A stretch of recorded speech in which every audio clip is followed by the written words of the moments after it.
அண்ணா திராவிட முன்னேற்றக் கழகம் ஆட்சி இருக்கின்ற பொழுது இதே புரட்சித் தலைவி அம்மா அவர்கள் ஏழை எளியவர்கள்,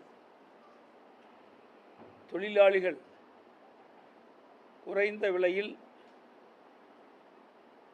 சுவையான உணவு கிடைக்க வேண்டும் என்பதற்காக அம்மா உணவகம் தமிழகம் முழுவதும் 664 இடங்களில் ஏற்பாடு செய்து அதில் ஏழை எளிய மக்கள், தொழிலாளிகள் வயிறார மலிவு விலையில் அவர்கள் உணவருந்தி வந்தார்கள்.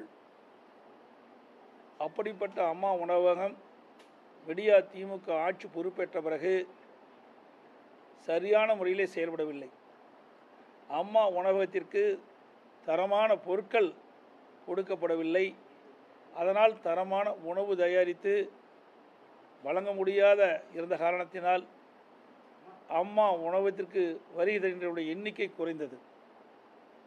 அதோடு அம்மா உணவகத்தில் பணி செய்த பணியாளர்கள் பாதி அளவு குறைக்கப்பட்டு விட்டார்கள். சென்னையிலே சுமார் 407 அம்மா உணவகங்கள் செயல்பட்டு வந்தன. விடியா திமுக அரசு பொறுப்பேற்ற பிறகு 19 அம்மா உணவகங்களை மூடிவிட்டார்கள்.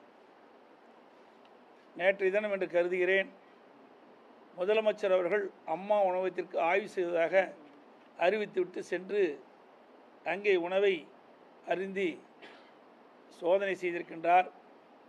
இந்த சோதனையை 3 ஆண்டு காலம் ஏன் செய்யவில்லை?